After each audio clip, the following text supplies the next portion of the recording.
Sans la beauté, la vie serait une erreur. Si vous êtes tout le temps face à des choses laides, et qu'on se met face à la vie n'a plus d'intérêt, quoi. Donc, et puis en plus, on sait maintenant, par les neurosciences, que quand on écoute une musique, notre cerveau est transformé. Enfin, si on lit un livre, le livre il rentre dans notre cerveau, donc il nous permet, on devient un peu les personnages du livre. Quand vous allez au ciné, vous sortez du film, vous êtes devenu un peu un des personnages du livre, du film. On sait que ça fait sécréter des bonnes substances par ce qu'on appelle le système du plaisir et de la récompense. Donc ça peut chasser l'anxiété, la dépression, ça peut traiter des douleurs puisqu'on pense à autre chose. Donc ça a des applications thérapeutiques énormes. Les dernières expériences de l'effet, par exemple de la musique sur les cellules, montrent bien qu'il y a des effets, souvent des effets bénéfiques, notamment sur le système immunitaire ou encore sur la croissance cellulaire. Mais on connaît bien aujourd'hui l'effet de la beauté sur le stress. Moi, je le verrais plutôt du côté du prendre soin. Pas seulement du soigner au niveau de la définition habituelle, mais du prendre soin de soi, du prendre soin de l'autre et du prendre soin de l'univers dans ce qu'il a de beau. La santé, c'est pouvoir se connecter à sa partie créative.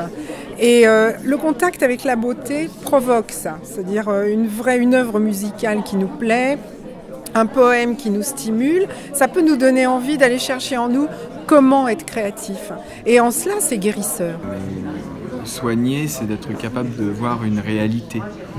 Et parfois, les réalités sont brutales. Et c'est pour ça que moi, dans mon travail, j'utilise la fiction, comme je le disais, ou des objets fictionnels, pour justement être en capacité de donner à voir le réel d'une manière plus efficace. Ça met dans un état de bien-être, la beauté, quand on voit une chose qui émeut, qui fait que le corps doit sécréter des choses qui sont positives et qui font du bien et qui vont aider à soigner.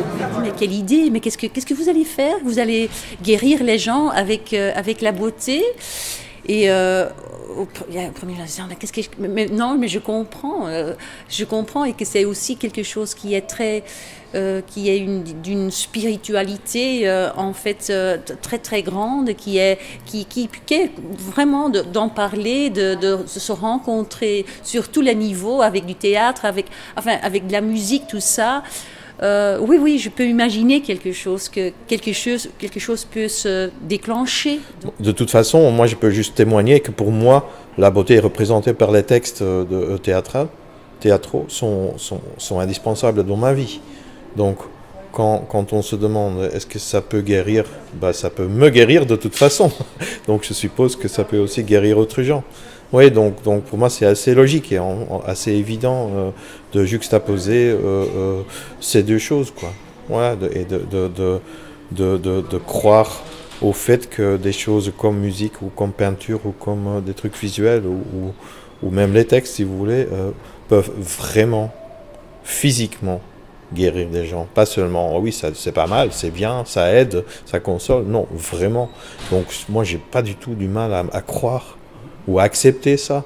Tu vois, il y a hier ce monsieur Doudou qui a déjà raconté d'une tradition de millénaires dans son pays, tu vois, utiliser la musique avec les malades mentaux, etc. Donc, tu vois, donc nous, comme les petits occidentaux, on dit, oh oui, comme c'est nouveau, mais en fait, il y a plein de cultures dans le monde où c'est complètement évident, vous voyez, que ça guérit, bien sûr que ça guérit. Et en fait, c'est quand même assez logique.